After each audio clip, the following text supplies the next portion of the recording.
Hoje eu quero compartilhar algumas coisas com vocês, e não apenas a minha janela de aula, mas isso tudo em momento oportuno. Vamos começar primeiro por aqui. Eu pergunto para vocês estão visualizando aí a minha lousa, né? Que eu acabei de compartilhar com vocês, tudo certinho, né? Quando eu falei para vocês que o cálculo, basicamente, né, foi inventado, descoberto, né, se você quiser usar essa palavra, esse termo, né, por dois fulanos, né, que a gente precisa colocar sempre aqui, porque esses dois fulanos, e principalmente esse, né, aparecem bastante durante um curso de exatas. E eu estava dizendo também para vocês que eles descobriram algumas relações que são importantíssimas, se mostraram importantíssimas, né, ao longo dos séculos posteriores, né? Claro que não foram só eles, né? A gente teve muita gente boa e conhecida, né? Por exemplo, o Cauchy, né? Que é um matemático lá do século XIX, foi um cara que conseguiu formalizar tudo isso que a gente utiliza hoje, né?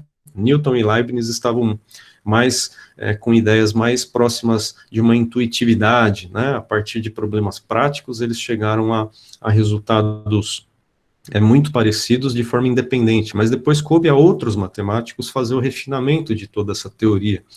E nesse refinamento, ficaram claras algumas propriedades, algumas coisas que hoje a gente usa a exaustão, né? Por exemplo, se eu colocar aqui para vocês assim, né? Vamos pegar aqui uma funçãozinha simples, tá? Então, uma f de x,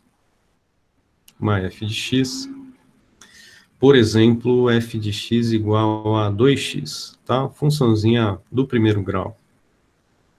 Se eu pergunto para vocês assim, né? Presta atenção na pergunta, que ela é uma pergunta inversa, né? Na verdade. Se eu pergunto para vocês assim, olha bem para essa função e diga para mim qual é a função que, quando derivada, dá este resultado, você, embora pare para pensar alguns segundos, você vai me dizer rapidamente, olhando para esse resultado que está aí, e vai se lembrar que esse é um resultado clássico, né, do cálculo diferencial das derivadas, você vai dizer assim para mim que uma função que, quando derivada, dá esse resultado aí, 2x, é a função x ao quadrado, né? Então você vai falar assim, com toda certeza, a x ao quadrado é uma função que, quando eu derivo, dá esse resultado que eu tenho aí, 2x.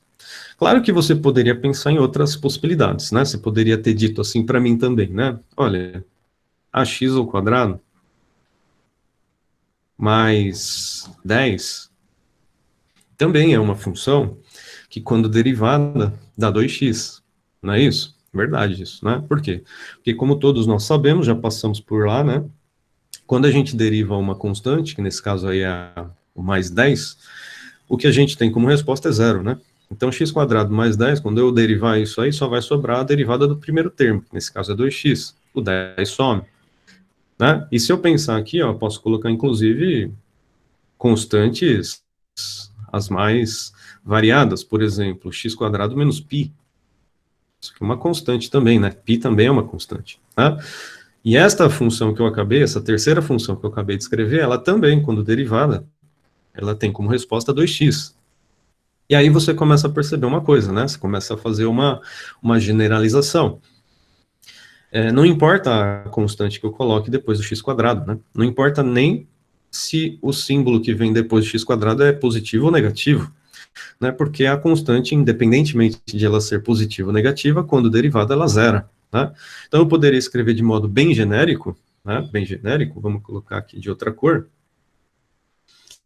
que uma função desse tipo aqui, né, x² mais uma constante, né, e vamos fazer aqui uma observação, né, com k pertencente aos reais, né, k pode ser qualquer número, né, real, uma constante qualquer, vai ser, né, na verdade, aquela função que, quando derivada, me dá como resultado essa inicial que eu tenho aqui, que é, no caso, 2x. Tudo bem? Então, muito simples de pensar isso, né, que eu estou falando.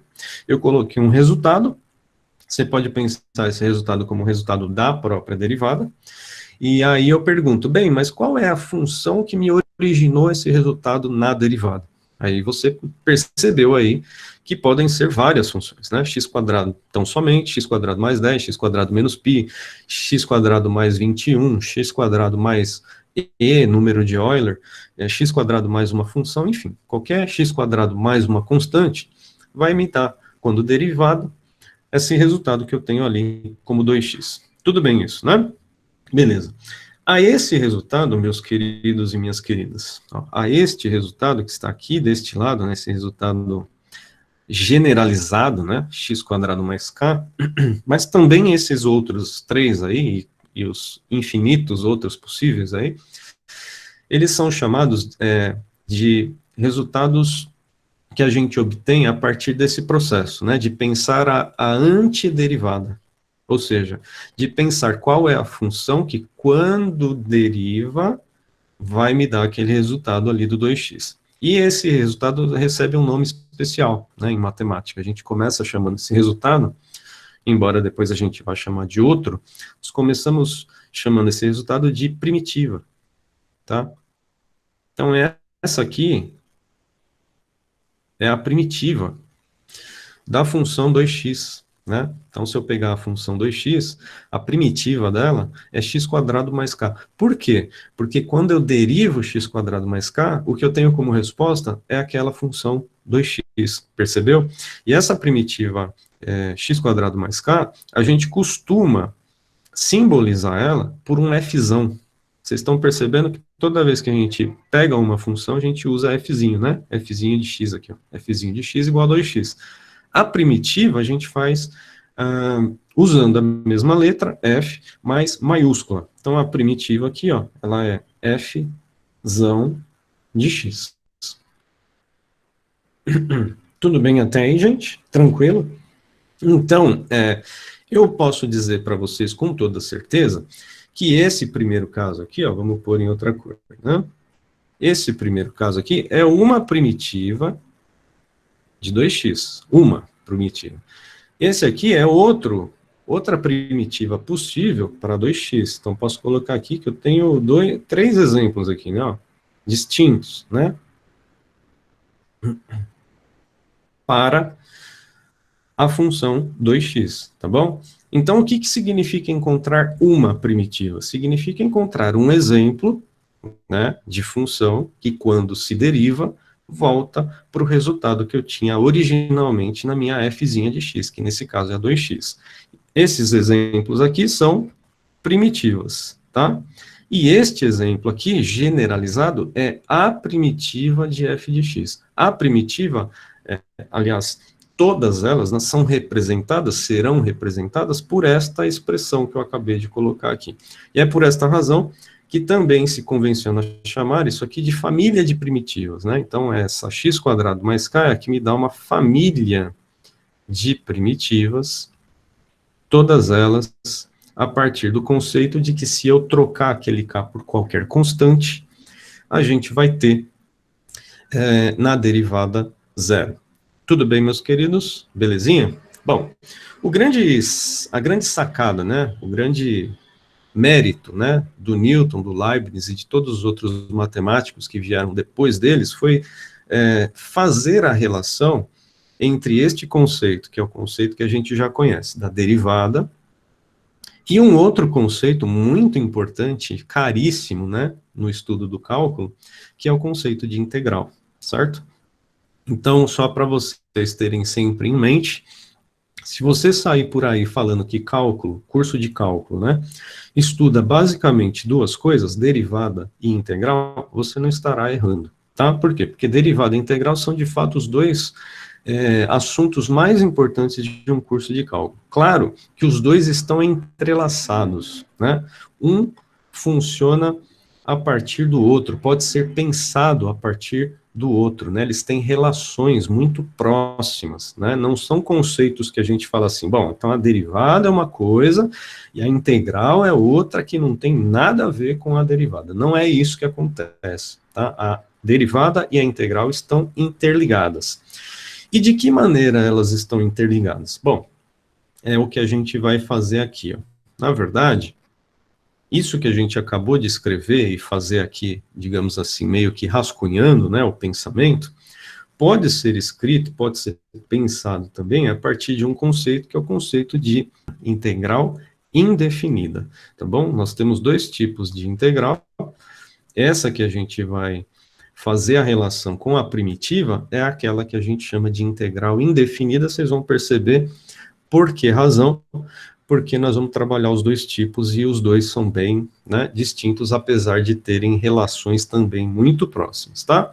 Símbolo da integral, que eu acho que vocês já conhecem, de novo, isso aqui é só, né, uma grande varrida de terreno, muitos de vocês já tiveram contato com um conceito desse, ou devem ter visto por curiosidade. O conceito de integral diz que o símbolo da integral é este aqui, né? Um símbolo de S, tá? Guarda isso. É um S estilizado, alongado, né? Que dá origem ao principal símbolo da integral. Esse S, vocês vão perceber, significa soma. Soma do quê? Soma de pequenas partes, tá? Daqui a pouco, quando a gente chegar no momento de falar de soma de partes e de somas, né? Soma de Riemann, por exemplo, vocês vão perceber por que esse S aí se consagrou ao longo, né, da história como um S estilizado para fazer referência justamente a esse conceito de soma, tá? E se a gente colocar aquela função que eu peguei como cobaia, que é aquela função 2x, e colocar dentro desta integral aqui, ó, 2x, eu vou imediatamente depois colocar quais são as partes que eu estarei somando, né? Embora aqui nessa integral indefinida eu ainda não esteja pensando em soma, soma de área, nada disso, mas quais são as partes que são somadas quando a gente faz uma integral? São as partes que a gente soma em x, né? Quando estamos trabalhando com funções de uma variável, né? Aquelas partes que estão em x. Então, portanto, símbolo de S estilizado, função a ser integrada, e por último, dx. Dx, entenda, isso é muito popularesco, tá, gente? Eu não estou me atendo aqui a definições muito rigorosas matemáticas, é só para vocês entenderem. O dx você pode pensar como uma pequena parte de x, tá? Uma pequena parte de x. Então, o que vai ser o símbolo de uma integral? Vão ser esses dois símbolos que você está visualizando. Esse aqui, para iniciar, sempre o símbolo do S estilizado. Esse aqui, para terminar, que diz que eu estou, na verdade, integrando em x. Integrando as pequenas partes de x. Claro que entre os dois, eu preciso ter algo a ser integrado. Esse algo a ser integrado é o que vocês estão vendo aqui, que eu estou pegando como cobaia, a minha função 2x, que foi aquela com a qual eu comecei ali em cima. Tudo bem, gente? Até aí tá tranquilo? Belezinha? Estão me acompanhando, né? Aqueles que já tiveram um olhar inicial para isso, ótimo, melhor ainda. Só solidifica um pouco mais ainda a sua técnica. Aqueles que estão vendo isso pela primeira vez, sejam bem-vindos ao novo universo, né? Que é uma parte muito importante do cálculo em específico, tá? Agora, vamos fazer o seguinte, né, gente, ó. Isso aqui, ó, posso colocar aqui um igual, né? E a gente pode resolver isso, tá? Eu posso escrever aqui, já que a gente já fez essa análise ali em cima, que a resposta desta integral, com toda certeza, é x ao quadrado mais uma constante. Por quê, gente? Porque fazer uma integral indefinida significa, entre outras palavras, encontrar uma primitiva, ou encontrar a primitiva, a família de primitivas, daquela expressão que está sendo integrada. Ou seja, vamos de novo, né? Fazer um desenhozinho aqui, porque fica mais fácil com desenho. Quando eu pego essa família de primitivas e derivo ela, eu tenho que ter como resposta aquilo que está dentro da integral. Ou seja, daqui para cá, eu faço esse processo derivando, derivando. Agora é óbvio, né? Você já percebeu que tem uma outra possibilidade de operação aí, uma outra possibilidade, que é a gente partir do 2x, né? Se eu parto do 2x e venho para cá, o que eu estou fazendo é uma integração. E essa foi a grande sacada do Newton, do Leibniz e de outros matemáticos, de perceberem que, na verdade, integrais e derivadas estão intimamente relacionadas. Em que sentido? Se uma vai, a outra volta, certo? Se uma é o caminho de ida, a outra é o caminho de volta, né? Problemas de integrais indefinidas, por exemplo, são problemas em que você consegue, por exemplo, verificar o resultado que você obtém. Como assim? Ora, simples.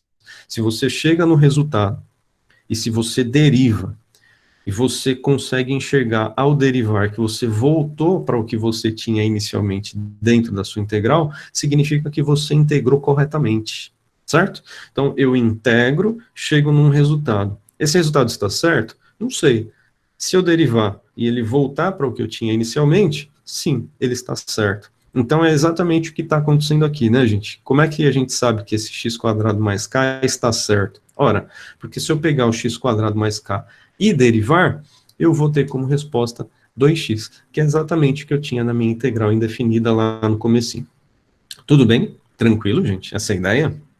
Muito simples. Claro que, para dar uma resposta, a gente não pode esquecer que tem que colocar o mais k, tá? Por quê? Porque, como vocês viram aqui em cima, não importa qual é a constante, né? Inclusive, ela pode nem aparecer aqui, no caso a constante é zero, né? Quando eu derivo, essa constante ela é zero, tá? Então, esses são casos particulares de primitivas que eu posso ter para a função 2x, e esta é uma resposta mais genérica, né? Que me diz a família toda de primitivas dessa função vai ser composta a partir dessa expressão x² mais k. Tudo bem, queridos? Claro que você vai perceber uma coisa, né? Eu peguei um resultado extremamente simples, né? Um resultado que a gente não precisa nem ter muita,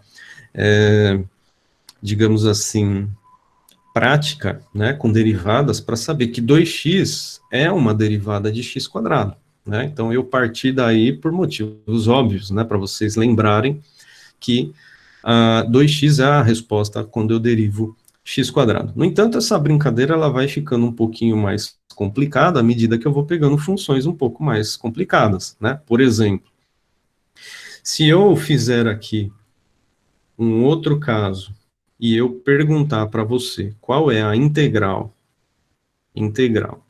de x² dx, né, ó, perceba que agora eu peguei este resultado que está aqui, né, ó, x², e coloquei dentro da minha integral para integrar novamente.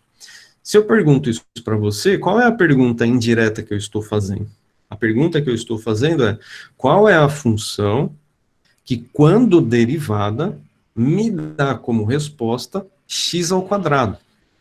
Qual é a função que, quando eu derivo, me leva para esse resultado x²?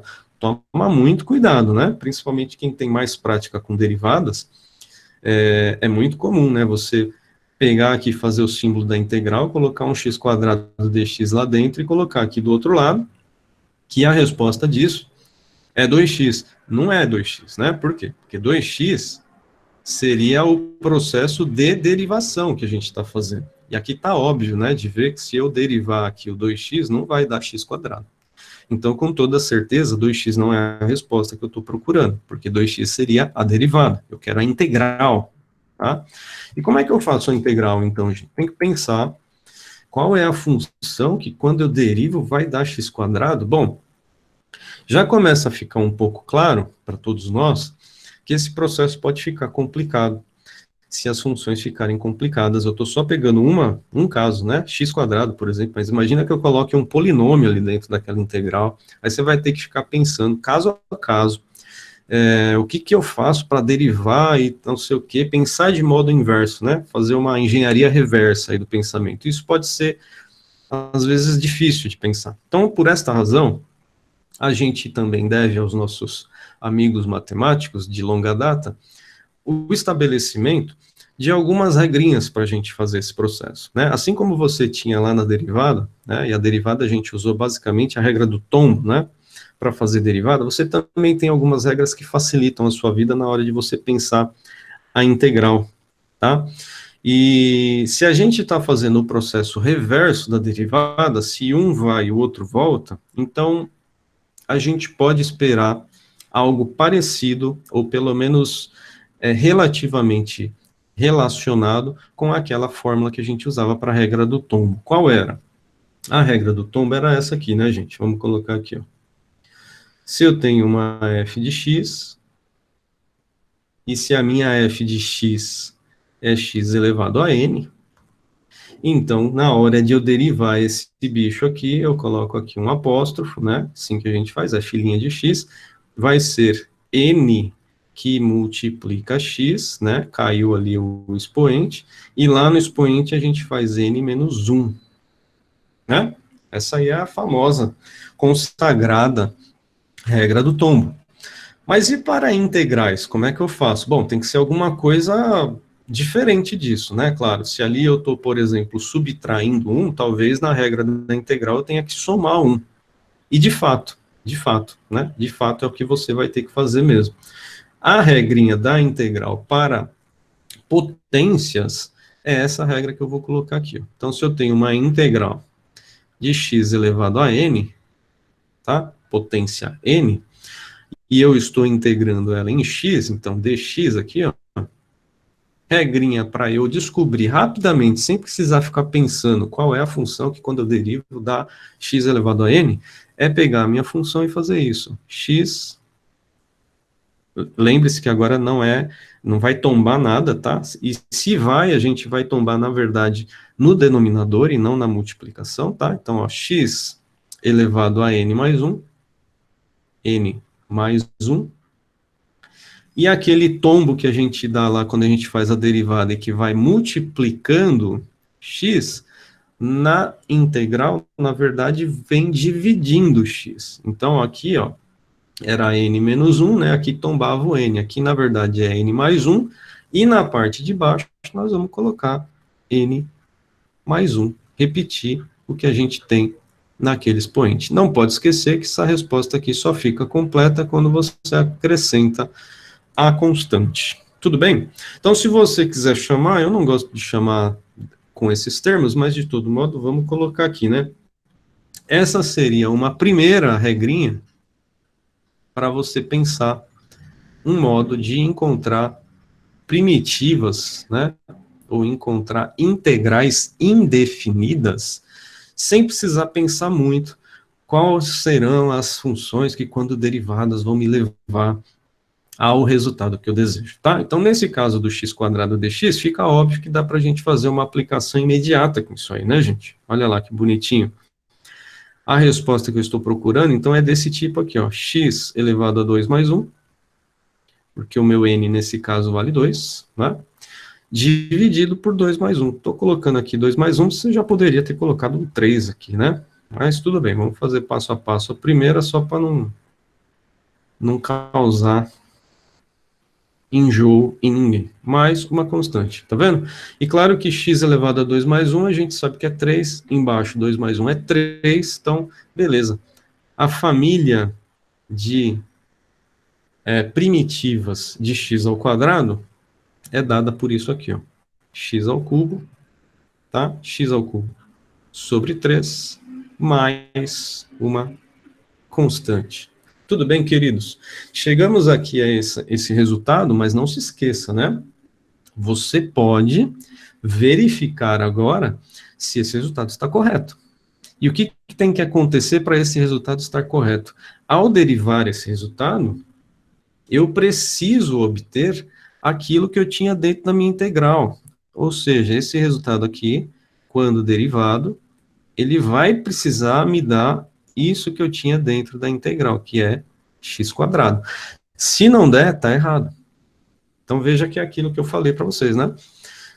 Eu consigo verificar se a minha resposta está correta. Como? Pegando a resposta e derivando, sempre. Se ao derivar eu conseguir voltar para o que eu tinha dentro da integral originalmente, a resposta está correta, tá? Então, nesse caso, não precisamos de muito esforço para saber que isso aí tá certo, né, gente? Por quê? Porque se a gente derivar o x ao cubo de cima, nós vamos ficar com 3x ao quadrado, não é isso? 3x ao quadrado, na parte de baixo tem um 3, que é uma constante que acompanha, né, o x ao cubo, nesse caso não é constante que vira zero, toma cuidado com isso, né, então aqui tem um 3. A constante, quando eu derivo, dá zero, então aqui vai ficar mais zero. Pronto, o que sobrou disso aí? X ao quadrado. Se sobrou x ao quadrado, pronto, voltou ao que eu tinha dentro da minha integral, portanto, esse resultado aqui, ó, está correto. Esse resultado é, de fato, o que me dá a família de primitivas, ou a integral indefinida, da função x ao quadrado. Tudo bem?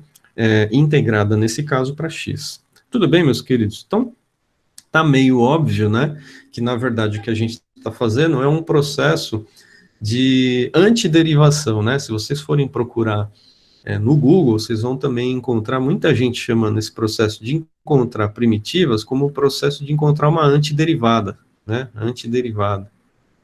Ou seja, é um processo ao contrário, né? Oposto àquele que a gente usava para fazer derivadas, mas que funciona também a partir de regras, tá? Funciona também a partir de regras. E eu queria mostrar para vocês, deixa eu parar aqui um pouquinho, eu vou deixar isso aqui como uma tarefinha para vocês, tá? Não é exercício para resolver, não, mas é uma tarefinha para vocês. Depois, não precisa ser agora, obviamente, né? Mas depois, vá lá no Google, né? Vá lá no Google e pegue, escreva assim, né? Ó, tabela de derivadas e integrais, tá? Tabela de derivadas e integrais. Você vai pegar geralmente, né? É uma folha que resume todos os resultados de derivadas e de integrais, pelo menos os mais clássicos, que a gente utiliza, que é o que vocês estão vendo nisso que eu estou acabando de compartilhar aqui com vocês, tá vendo? Essa é uma tabelinha, tá? Uma tabelinha possível, tá? Pega na internet, tá? Google mesmo, né? Então vai lá, tabela de derivadas integrais. Algumas tabelas colocam somente a parte de derivadas, e aí separa e coloca a parte da integral em outra tabela, tá? Nesse caso aqui, o cidadão colocou os resultados de integrais e derivadas na mesma tabela. Então, vocês percebam, né? O que acontece com essa tabela lá? Resultados, né? Primeiro resultado, quando eu faço a derivada de x, né? Faço a derivada de x, tá me dizendo aqui que a resposta é 1, tá vendo? Quando eu faço a integral de 1, né? Então aqui é o contrário, né? Ó, se aqui deu 1, aqui eu estou integrando 1. Quando eu faço a integral de 1, o que eu tenho é x. Então perceba, ó, esse aqui está diretamente relacionado com esse aqui, né? O lado esquerdo está diretamente relacionado com o lado direito, certo? Vamos pegar a funçãozinha que a gente acabou de utilizar, ó. Está aqui no item 4, ó. Dá uma olhada no item 4. A única diferença é que ele está utilizando aqui o m, tá? Na potência, e nós estamos utilizando o n, tanto faz, né? A letra não modifica o resultado. Então, ó, derivada de x elevado a m, sendo m aqui a potência, tem como resposta o quê?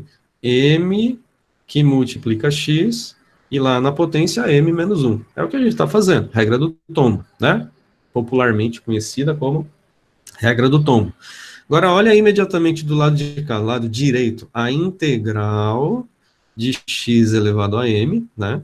A integral de uma função que tenha uma potência, vai ter como resposta exatamente o que a gente acabou de definir aqui, ó. X elevado a m mais 1, dividido por m mais 1. Aqui ele não está colocando todas as constantes, porque elas são, né, comuns a todos os resultados desse lado aqui, ó, à direita, né? Então aqui a resposta seria x mais uma constante, né? Todas as respostas aqui teriam mais uma constante acrescentada, tá?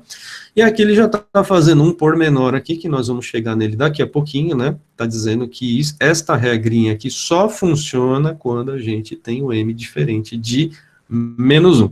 Faz sentido, vocês vão ver por que daqui a pouquinho, mas de todo modo, faz esse serviço. Então, ó, vai lá, né, esse caso aqui, ó, listinha de pronto acesso, né, na internet. Isso aqui quebra um galhão, tá, de vocês, e não vai quebrar o galho só nesse curso, vai quebrar o galho de vocês, né, durante o curso de vocês de engenharia, né, inclusive quando eu estudava, né, não que isso, né, faça tanto tempo assim, né, foi ontem, né, mas quando eu estudava, os professores costumavam, inclusive, liberar a utilização, né, da lista em provas. Por quê? Porque você não precisa ficar decorando esses resultados aí, né? Pelo amor de Deus, né? O que você precisa, na verdade, é saber utilizar esses resultados, né?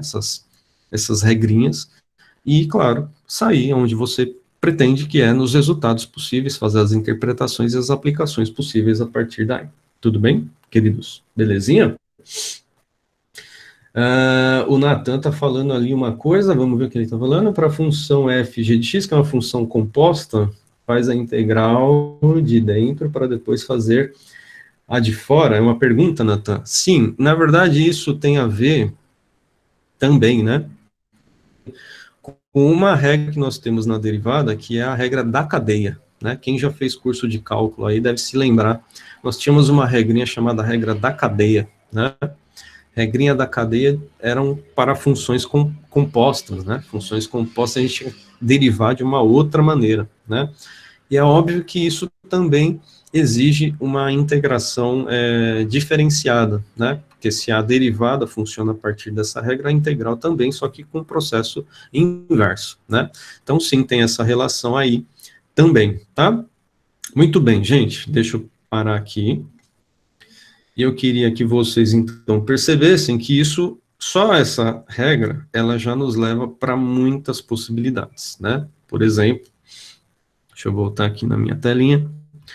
Por exemplo, se eu colocar aqui para vocês, né? Esse caso aqui, que é também um caso clássico, né? Geralmente a gente costuma pegar exemplos assim, né? Mas perguntar para você qual é, por exemplo, a integral de raiz de x dx.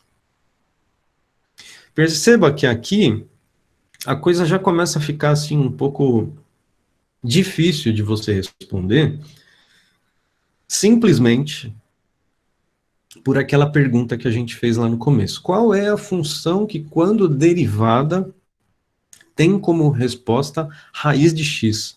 Difícil pensar assim, né? Sei lá qual que é a função que, quando derivada, tem como resposta raiz de x, né? Assim, de imediato, eu não me vem nenhuma função assim, né? Como foi muito mais fácil com a função 2x, né?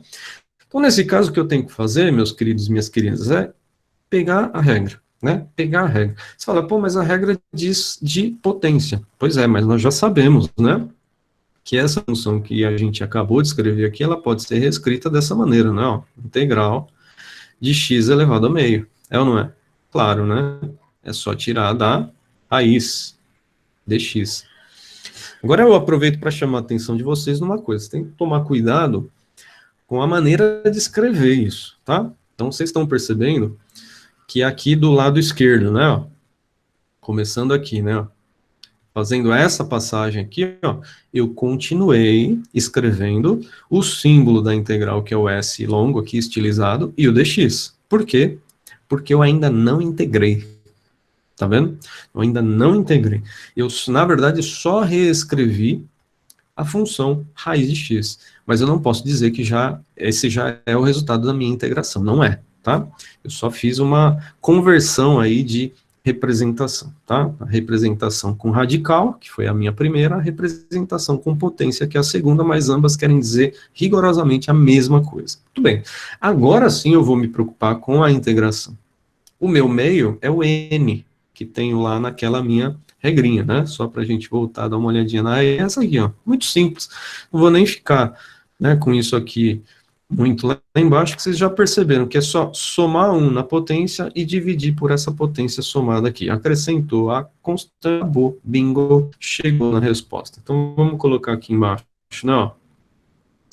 Com toda, para eu chegar nessa resposta, eu vou ter que fazer isso, né? Então vou pegar aqui x elevado a meio mais 1, é ou não é?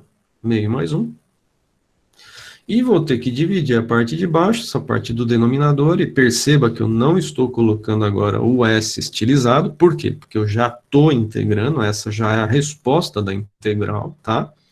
E embaixo eu vou ter que colocar também meio mais 1, repetir.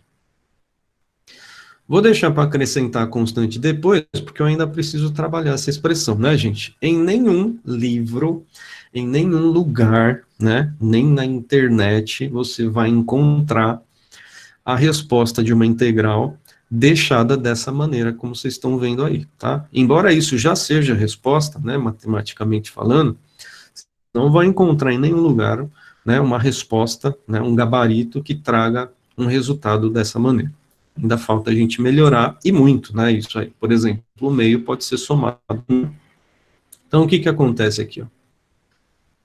Vamos lá somar meio mais um é 3 sobre 2, como a gente sabe, né?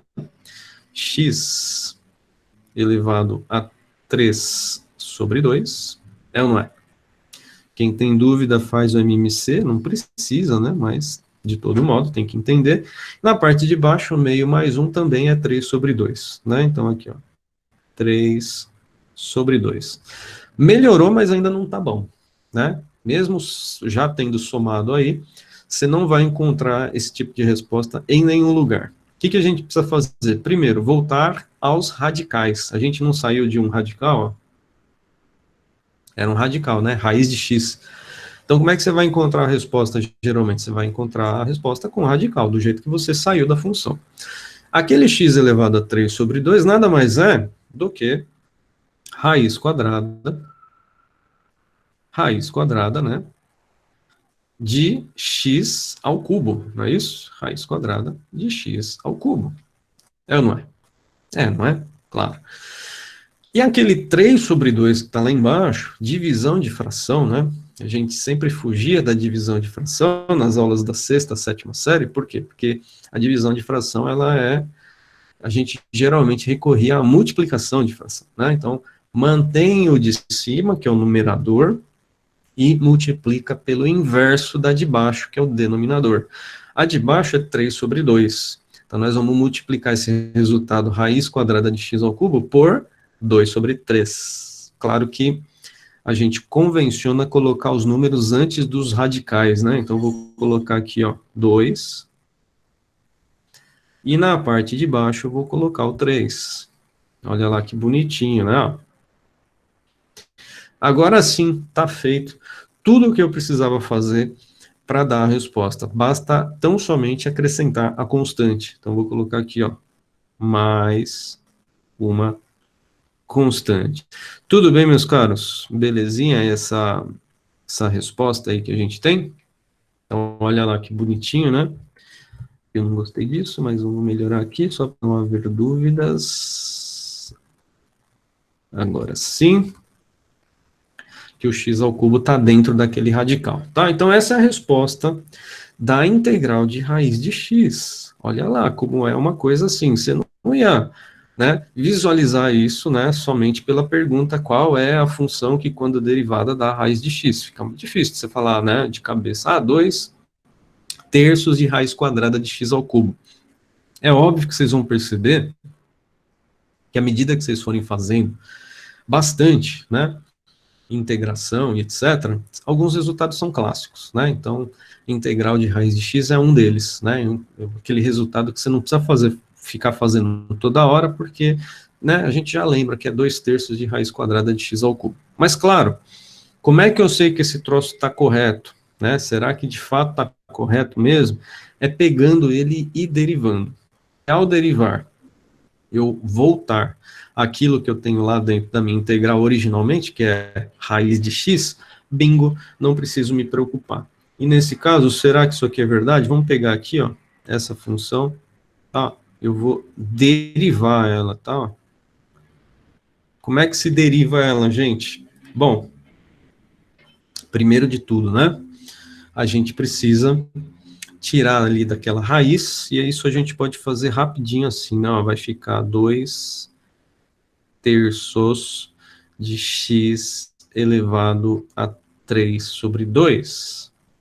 Perceba que aqui eu ainda não derivei, né? Eu simplesmente reescrevi a função. E se a gente derivar agora mesmo, então aqueles 2 terços que já estavam ali na frente, né? Aqui, o 3 sobre 2 vai tombar e vai ficar, então, aqui, ó, 3 sobre 2. Aí você já percebeu que vai anular tudo, vai virar 1, né? E ali no x, né, ó, x elevado a 3 sobre 2 menos 1. Ora, se meio mais um dava 3 sobre 2, então 3 sobre 2 menos um vai dar meio, né? Com toda certeza, 3 sobre 2 menos um dá meio, tá? E esses gloriosos que você está vendo aqui, né, ó, a gente pode, né, dizer que eles foram para o beleléu, né? Ó, então aqui não existe mais, né? 2 com 2, 3 com 3, é uma multiplicação, dá para simplificar. 3 sobre 2 menos um lá na potência deu meio, então sobrou isso aqui. Para a alegria de todo mundo, e principalmente do rapaz que fez a integração, que no caso sou eu, de que esse resultado está correto. A constante nem vou colocar aqui, porque vocês sabem que a derivada da constante é zero. X elevado a meio, meus gloriosos, é o quê? Raiz quadrada de x. Raiz quadrada de x. Voltou para cá? Voltou, né? Então, ó, o resultado que eu obtive está correto. Portanto, a gente precisa dar um destaquezinho aqui para ele. Então, esta aqui é a resposta. Que resposta que é essa aí, gente? É aquilo que nós chamamos de família de primitivas. Uma família de primitivas dada pela expressão 2/3 de x quadrado, de raiz quadrada de x ao cubo, mais uma constante, tudo bem? Ou se você preferir, a gente usa esse termo também como sinônimo de integral indefinida. Indefinida. Tudo bem? Queridos, por favor, coloque a mãozinha de vocês no tecladinho. Deixa esse sanduba de ovo com bacon que você está comendo no café da manhã e coloca aí a mãozinha e fala assim, pô, professor, tá supimpa isso aí, entendi de boa, tá tranquilo. Passa outro mais difícil, que isso aí tá muito fácil, que é isso aí que eu quero que você coloque. Olha lá, o Eduardo já colocou supimpa, e é isso aí, tá? Tranquilinho, né, gente? Muito fácil, né? Não requer prática, nem tampouco habilidade, estou só varrendo o terreno aqui para vocês, né? Vocês vão perceber que as aplicações disso aqui são muito bonitas, né? E muito, eu diria assim, poderosas, né? No ramo da engenharia mesmo, porque isso aqui nos leva para um caminho que vocês vão perceber que não tem volta, né? Para algumas conclusões e reflexões, principalmente, a partir das quais a gente pode jogar pelo menos, né? Vou chutar aqui, pelo menos uma meia dúzia de outras fórmulas na lata do lixo, se você conseguir manipular bem o conceito de integral e a operacionalização dessas funções, né? E a matemática bem praticada é isso, né? A gente se livrar dos lixos que a gente não precisa, né? De outras fórmulas, enfim, às vezes até mais complicadas, para trabalhar um conceito um pouco mais simples, mas que dá conta de todo o resto, tá? Então a integral se encaixa nisso, vocês vão perceber daqui a pouquinho. Por quê? Mas antes de a gente chegar nisso, eu preciso fazer aqui uma observação, porque vocês perceberam lá, né? Perceberam quando a gente foi lá para nossa tabelinha, que tinha uma restrição, né, nessa regra que a gente está utilizando, né? Então, vou colocar aqui o exemplo que nos permite pensar por que que tem que ter aquela restrição lá. E o exemplo que nos permite isso é este exemplo aqui. Então, vamos colocar aqui, ó. Integral de 1 dividido por x dx, tá bom? Esse caso aí. Se eu falar para você assim, integra isso aí para mim, você esperto, né, matreiro, né, vai falar assim, deixa comigo, toca aqui que eu faço o gol. O que que você vai fazer? Você vai primeiro tirar aquele x ali do denominador, passar ele para o numerador, primeira coisa que tem que fazer mesmo. Aí você vai lembrar que a gente já falou disso, né, nas aulas de derivadas, você vai falar, pô, quando está no denominador e a potência é positiva, quando passa para o numerador a potência fica negativa. E se você escrever para mim que isto aqui é a mesma coisa que isso aqui, ó, x elevado a menos 1, você estará cobertíssimo de razão até o momento, né? Então, de fato, verdade isso, né? perceba novamente, eu chamo a atenção, né, dos meninos e das meninas que estão me assistindo para o seguinte: não deixei de colocar o símbolo da integral, o S estilizado, longo, e nem o dx, porque eu não integrei ainda, tá bom? Você só tira esses símbolos quando você de fato integra. Não foi o que eu fiz, aí eu só reescrevi a função. Legal. E aí você fala, tá fácil agora, porque é só cair lá naquela regrinha da potência. Legal. Então vamos pegar ela e vamos utilizá-la aqui também, né? Isso aqui ficaria assim, né, gente? X elevado a menos 1, mais 1, né? Tem que somar, né? Mais 1. Não pode esquecer disso. E na parte de baixo eu repito isso que eu coloquei ali na potência. E aqui nesse caso vai então entrar um menos 1, mais 1, mais uma constante. Bom, não precisa ser nenhum gêniozinho para perceber que nesse caso aí em específico, aquela regrinha que a gente acabou de definir lá em cima não vai nos levar a nenhum lugar. Por quê? Não pela parte do numerador, né, gente? Porque a parte do numerador, menos 1 mais 1, daria x elevado a zero, né? Sem problema nenhum. X elevado a zero. Mas pela parte do denominador. Que o que acontece com o denominador? Dá zero também. Ora, se na potência dá zero, no denominador dá zero. E isso é uma indeterminação, né, gente? A gente sabe, né, de tempos idos, né, de tempos passados, né, muito longínquos, né, de um período em que a gente podia se aglomerar numa sala de cinema para assistir um filme, né, tempos idos, muito longínquos, que, né, fazem muito tempo que aconteceram. A gente sabe que qualquer coisa dividida por zero não é resposta, né, em matemática, é uma indeterminação, né. Então eu não posso dizer que essa resposta aí é zero, nem tampouco que é x elevado a zero, nem tampouco que é 1, né, que seria número elevado a zero, não posso dizer nada disso, né. Eu posso concluir aí é que esta regra não me leva para a resposta nesse caso. Que caso? No caso, olha aqui, ó, em que o n é igual a menos 1. Só que, claro, né, gente, tem que ter uma maneira da gente sair dessa enrascada, né? E tem, e tem. E, por incrível que pareça, a maneira para a gente sair dessa enrascada nesse caso é utilizar aquela pergunta que a gente fez lá no comecinho para aquela função 2x. Lembra? Eu perguntei assim para vocês, qual é a função que quando derivada tem como resposta 2x? Aí você rapidamente me respondeu, x ao quadrado. Então agora eu volto àquele tipo de pergunta. Qual é a função que quando derivada tem como resposta 1 sobre x? E a função que tem como resposta, né, quando derivada, 1 sobre x, se você olhar lá naquela tabelinha, é a função ln de x. ln de x. Lembrando, ln de x não é nenhum bicho de 7 cabeças, ln para começo de conversa é um logaritmo, né?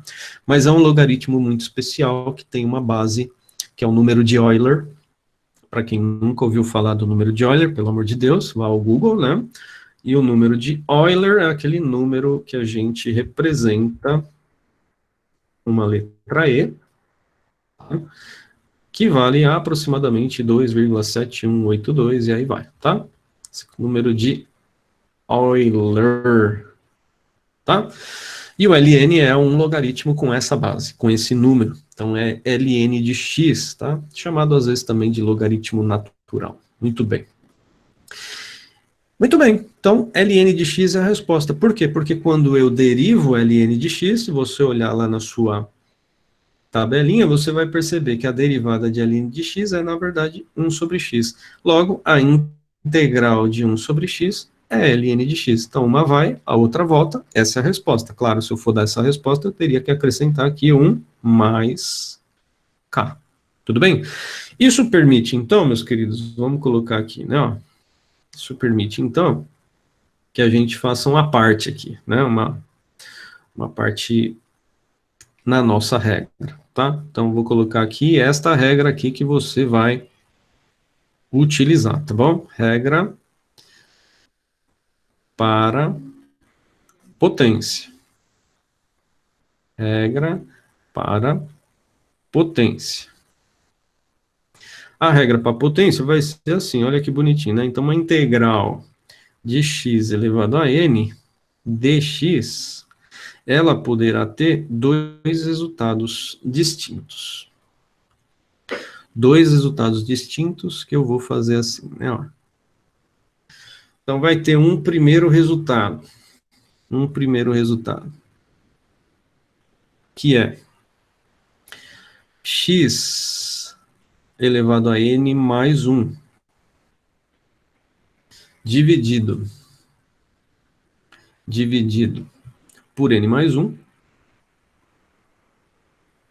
uma constante, claro, mais uma constante, se o n for diferente de menos 1, tá?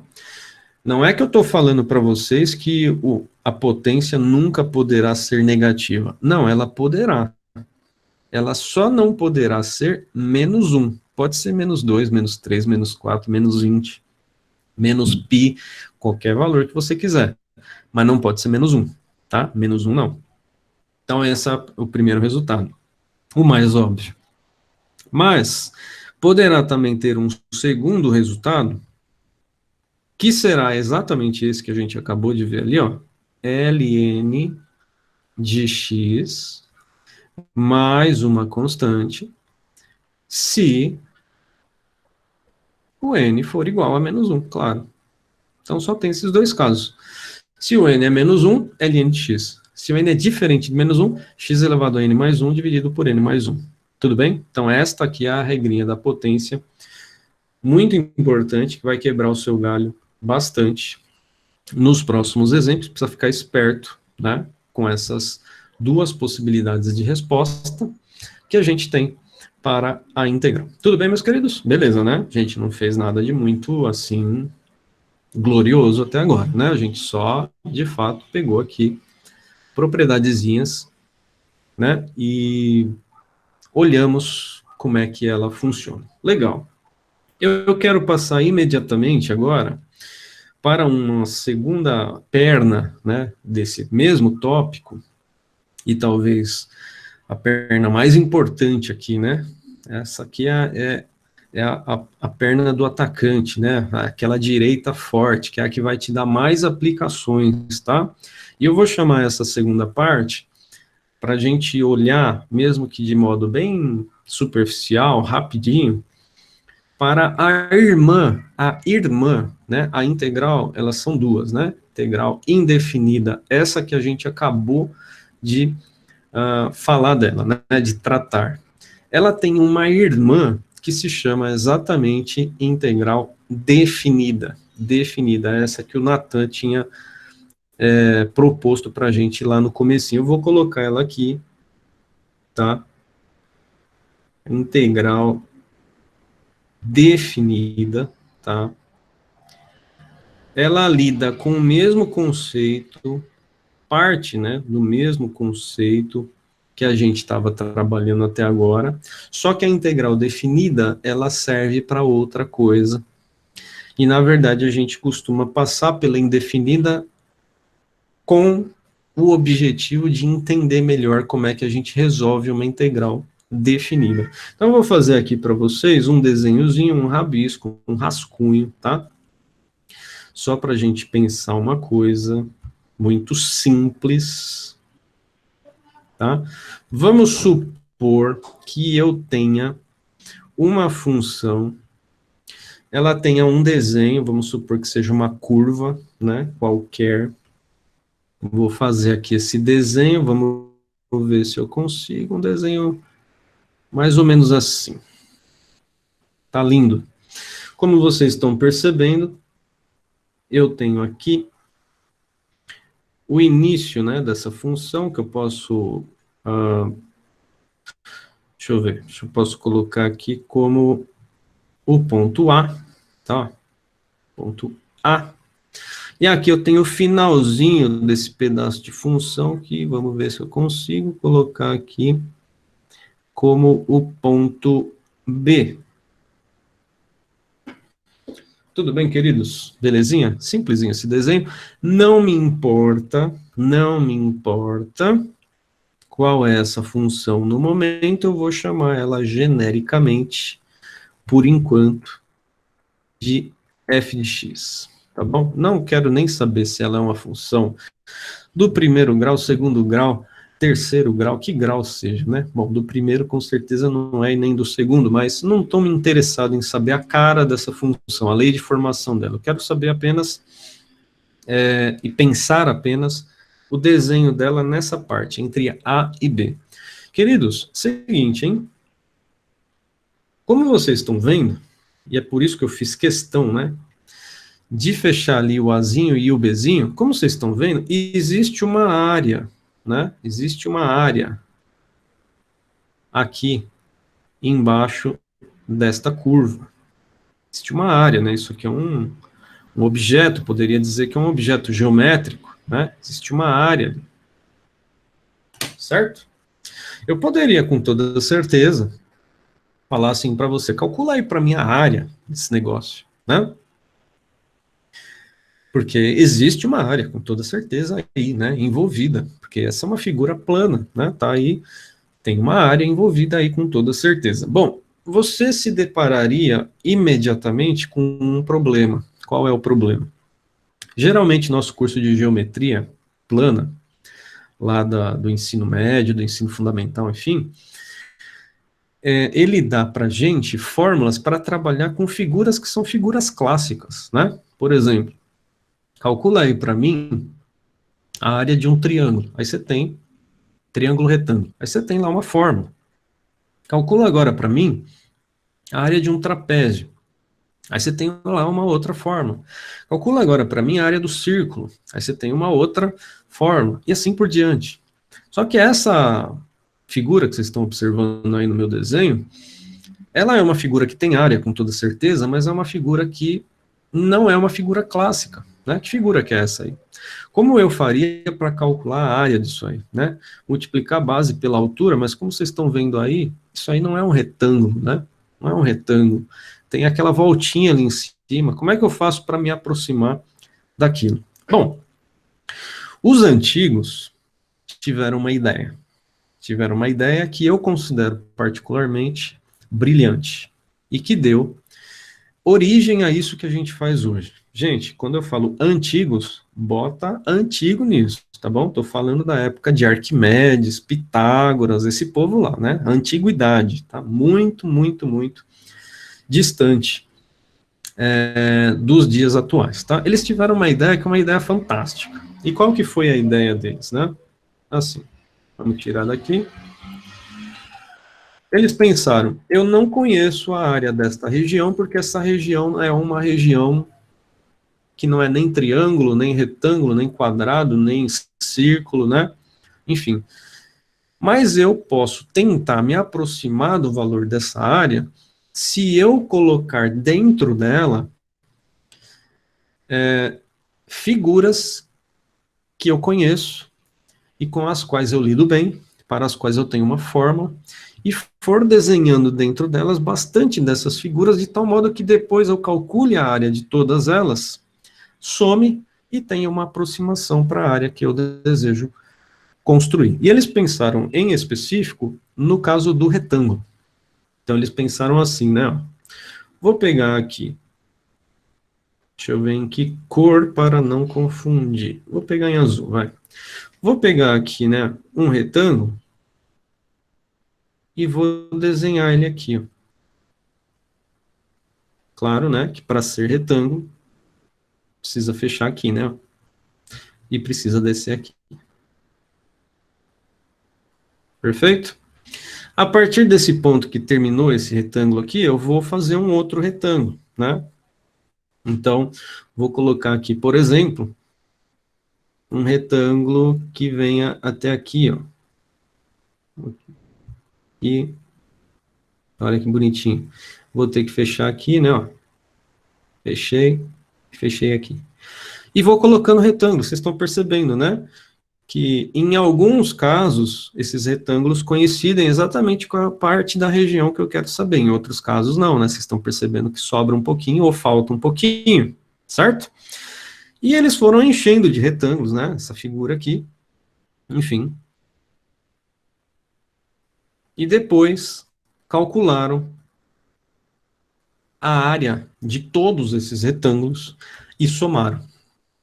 Bom, não precisa ser nenhum gênio para perceber que esse processo dá para a gente uma boa aproximação se a gente for capaz de desenhar muitos retângulos, né? Quanto mais retângulos, aliás, dentro dessa região da figura, melhor será a aproximação. Agora, se você colocar só 2 retângulos, 3 retângulos, vai ficar, né, faltando um monte de partes, sobrando em outras pontas, né? Porque, como vocês estão percebendo, essa parte da curva aqui em cima é uma parte, é uma curva, né? Não é uma reta, né? Então é difícil de a gente, com um retângulo, preencher bem todos esses espaços. Tudo bem? Tranquilo até aí? Bom, só que aí, eles pensaram assim, se a gente for capaz de desenhar infinitos retângulos, olha a palavra, infinitos retângulos dentro desta região, então, nesse caso, a gente não vai ter mais uma aproximação, mas nós vamos ter a área exata do retângulo, ou melhor, da região que a gente deseja descobrir.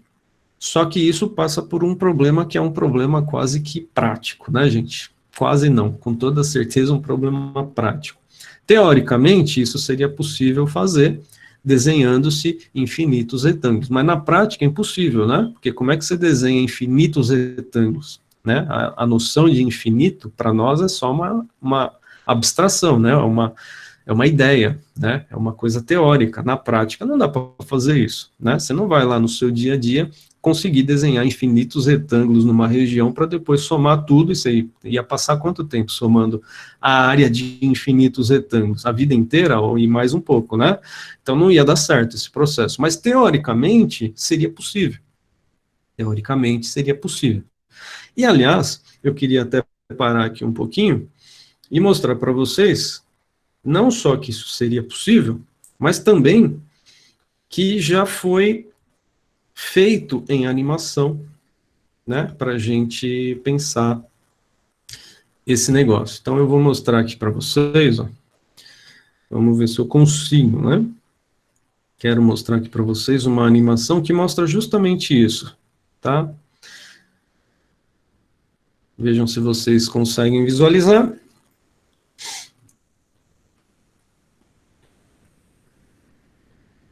Olha lá que bonitinho, você tem lá uma região de A até B, parecida com essa que eu desenhei aqui, e você tem lá em cima o resultado da área debaixo dessa região, de A até B, que é, na verdade, olha aqui, ó, 33,469817, tá? Ó, essa aqui é a área. E você está vendo aqui, ó, que por somas de retângulos, né, ó, você está vendo esse número, ele está variando e ele está tendendo a chegar nesse valor à medida que muitos retângulos vão sendo acrescentados, né? Por exemplo, nesse momento agora a gente já não consegue mais nem distinguir os retângulos, né? Ó. Mas veja que ele começa de modo bem grosseiro, tá vendo? Ó, com 5 retângulos, com 6, tá vendo? Com 7, com 8 e vai acrescentando, né? Ó.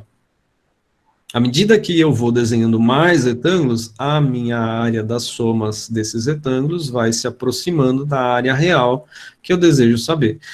Esse ΔX que vocês estão vendo aqui, ó, é quão distante estão os resultados desta soma aqui, ó, desse valor aqui, ó. E não precisa ser nenhum gênio, né, como vocês estão vendo, para perceber que quanto mais retângulos eu tenho lá, mais esse valor vai se aproximando desse. Perceberam? Que bonitinho que é essa animação aí, ó. Vê que ela vai parar aí agora, que ela já está chegando perto da... Já temos 469 retângulos desenhados lá, já está quase aqui. Olha lá, e aí ela volta para 1, 2, 3, e aí vai. Vendo? Com 1, 2 ou 3 retângulos, vocês percebem que a aproximação é terrível, né? O valor está bem distante daquele que é o correto. Mas à medida que eu vou colocando mais, a aproximação vai ficando melhor. E a gente pode pensar, teoricamente, que se eu colocasse infinitos retângulos, eu teria não mais uma aproximação, mas aí sim a área, tá? A área exata. Tudo bem, tá bom, gente? Conseguiram pensar isso? Então, olha que bonitinho, né? Essa animação, né? Mostra pra gente isso dinamicamente. Muito bem, então, vamos lá. Parei aqui, era só para mostrar para vocês. Deixa eu voltar para cá. O recurso que a gente vai utilizar. Agora, olha essa parte que bonita. O recurso que a gente vai utilizar, recurso teórico, que permite a soma desses infinitos retângulos debaixo de uma curva e nos dará a resposta exata da área da região que a gente quer, é justamente a integral definida. Eu não vou fazer aqui a definição da integral definida, isso aí passa por um conceito, né, geralmente, a gente passa por um conceito chamado somas de Riemann, que são na verdade, o pensamento desse processo que eu acabei de colocar aqui para vocês. Se vocês tiverem interesse, dá um Google, né? Vocês vão pegar animações das somas de Riemann. Uma delas é essa que eu acabei de mostrar para vocês, né? Mostrando que quanto mais figuras eu coloque debaixo daquela região, melhor será o resultado que eu terei para a área da região, tá? Eu não vou fazer essa definição, não vou fazer essa demonstração, mas vou dizer para vocês, e isso é importantíssimo, que o que dará para nós, né, a área, a área exata que a gente quer debaixo desta curva, será uma integral integrada de A até B. Por quê? Porque são o início e o fim da minha região aqui, que eu tenho interesse, né? De A até B, olha lá, certo? E o que eu vou ter que colocar dentro desta integral é a função f de x, que delimita esta região, ou seja, a expressão aqui, ó, né? Essa expressão aqui, que nesse caso não é conhecida, a gente está fazendo um exemplo, né? Essa expressão que não é conhecida, que modela esta região, é o que eu coloco aqui para ser integrado, tá bom? Óbvio, nós estamos trabalhando com uma função de uma variável, então aqui nós estamos integrando em x, dx, tá bom? Então a área, né, vai ser dada justamente por esta integral. Mas esta é uma integral, gente, definida, ok? Ela tem algumas características diferentes daquela que a gente acabou de ver ali em cima, tá bom? Legal, bacana, achei brilhante, professor, entendi até agora. Só uma pergunta, que é uma pergunta que, né, não quer calar, legítima por natureza. Como é que resolve a integral definida? Como é que resolve esse troço que você acabou de escrever aí? Integral de A até B de f de x dx. Pois é.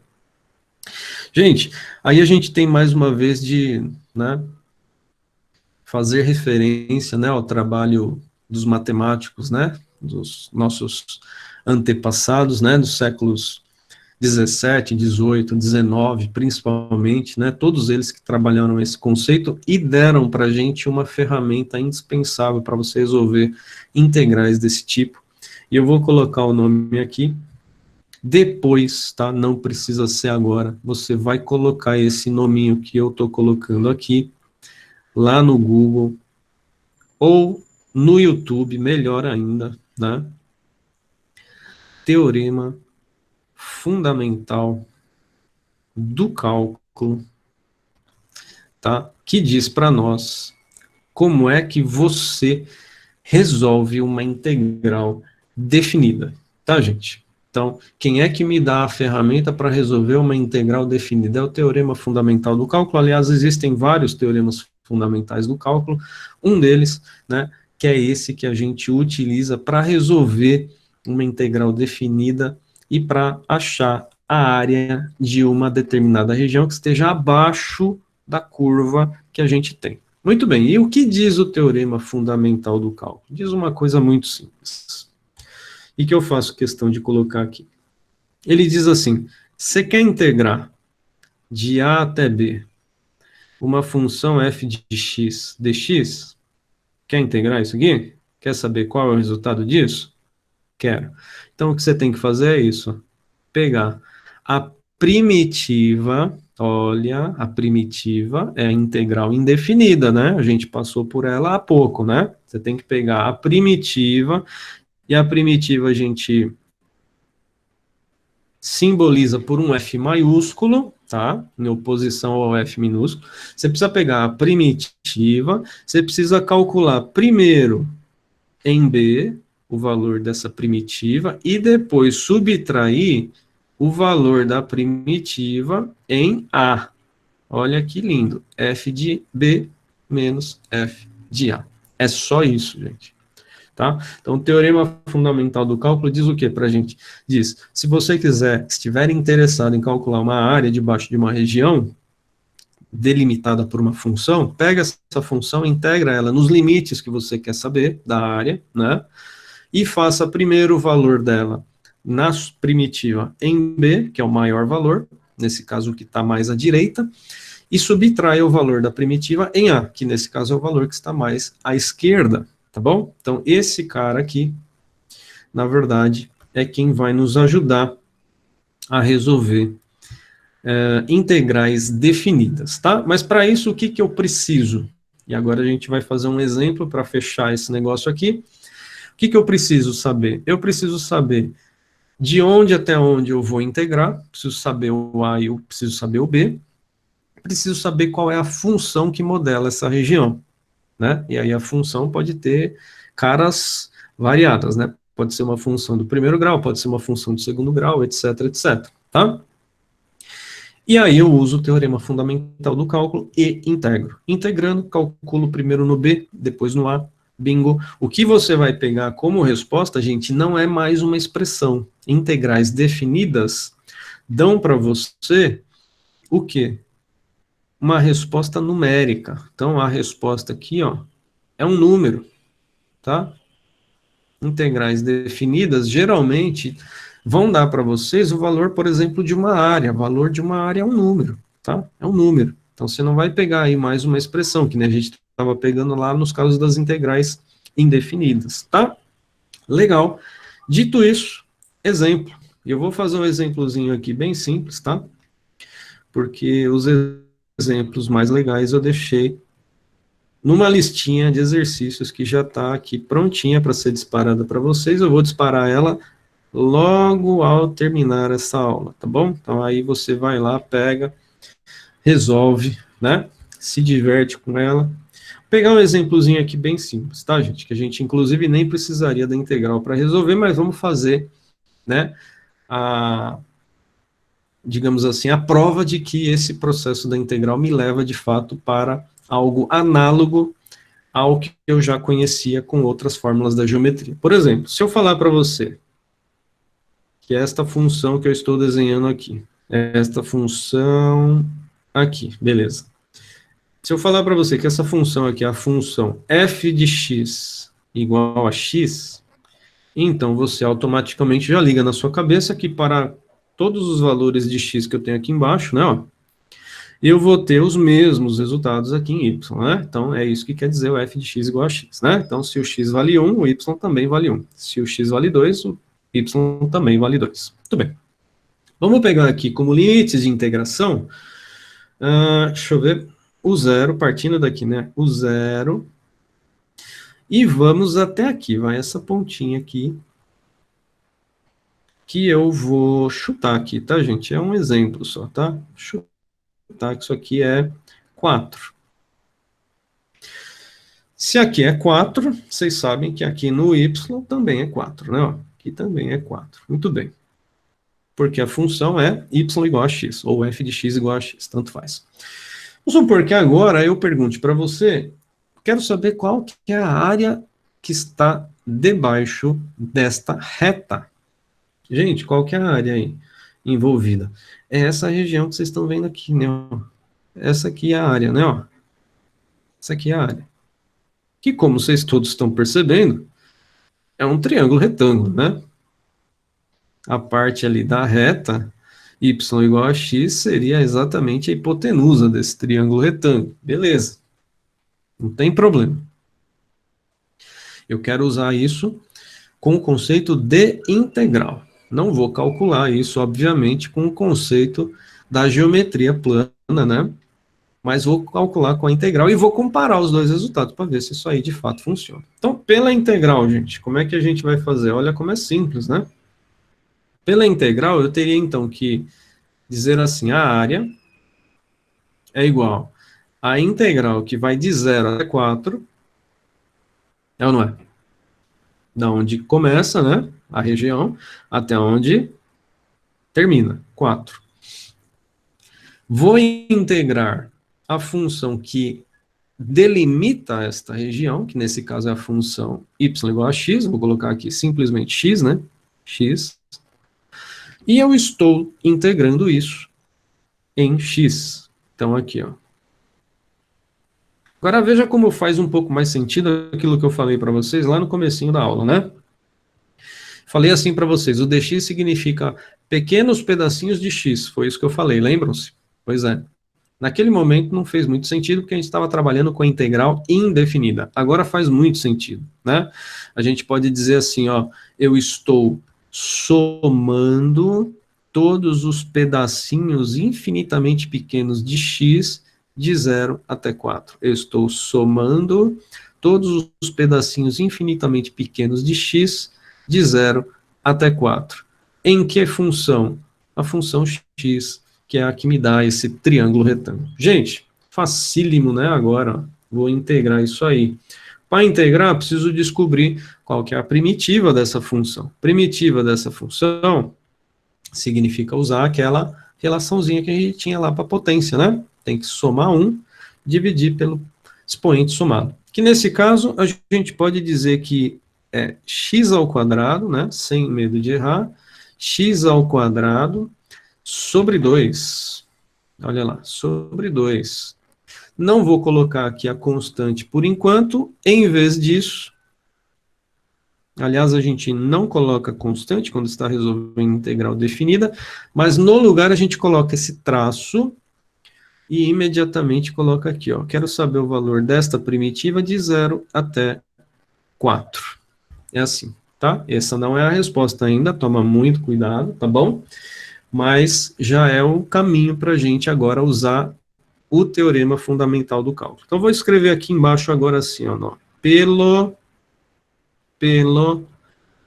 TFC, ou seja, pelo teorema fundamental do cálculo, o que eu vou ter que fazer agora? Calcular o valor desta primitiva primeiro em 4, depois calcular o valor dessa primitiva em 0. Se eu fizer isso aí, bingo, eu tenho, né, um menos o outro, a área que eu desejo. Então, como é que vai ficar aqui, gente? Ó, vai ficar assim, né? Ó, primeiro, 4 ao quadrado sobre 2, menos 0 ao quadrado, que eu vou pôr só para constar, vocês já sabem que isso aqui vai zerar, né? Sobre 2, tá?